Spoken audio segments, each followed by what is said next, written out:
ഈശ്വരമിശിഹായ്ക്ക് സ്തുതിയായിരിക്കട്ടെ.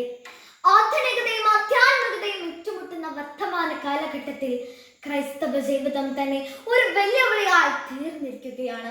ജീർണിച്ച ചിന്തകളും വില കുറഞ്ഞ സംസ്കാരവും ആത്മീയത തൊട്ടതീണ്ടാത്ത വിശ്വാസവും വഴി ഓരോ മനുഷ്യ ജീവിതവും പാപത്തിന്റെ പടുകുഴിയിലേക്ക് തള്ളപ്പെടുന്ന ഇന്നിന്റെ കാലഘട്ടത്തിൽ ഭൗതിക സുഖങ്ങൾക്കപ്പുറം ആത്മീയ സന്തോഷം കണ്ടെത്തി സഹനത്തിന്റെ ബലിക്കല്ല് സ്ഫുടം ചെയ്തെടുക്കപ്പെട്ട പത്തരമാറ്റുള്ള സംശുദ്ധ സ്വർണം വിശുദ്ധ അൽഫോൻസാമ്മയുടെ ജീവിതം ഈ ലോകത്തിനൊരു വെല്ലുവിളിയാണ്.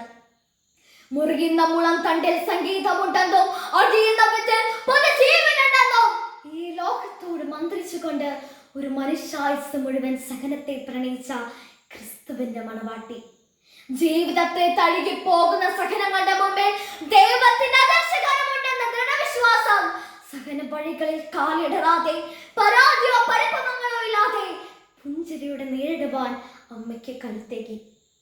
പ്രിയമുള്ളവരെ, ലോകമോ അതിന്റെ മോഹങ്ങളോ ക്ഷണികമെന്ന് നമ്മെ പഠിപ്പിച്ച അമ്മ നശ്വരമായതിനെ വിട്ട് അനിശ്ചിതമായതിനെ തേടുവാൻ നമ്മുടെ അന്തരാത്മാവിനോട് മന്ത്രിക്കുന്നില്ലേ?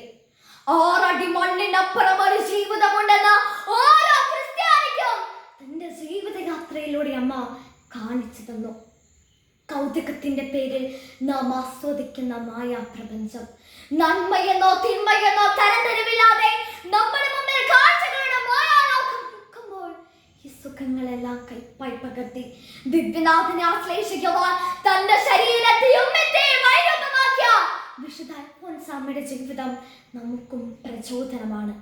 അമ്മയുടെ ലാളിത്യം ഒരു തിരുത്തലുമാണ്. ദുരന്തങ്ങൾ ഒന്നൊന്നായി ജീവിതത്തിൽ പെയ്തിറങ്ങുമ്പോൾ എന്തു വില കൊടുത്തും സഹനങ്ങളെ മാറ്റിമറിക്കണമെന്ന് ചിന്തിക്കുന്ന ഒരു കാലഘട്ടത്തിലാണ് നാം ഇന്ന് ചിന്തിക്കുന്നത്.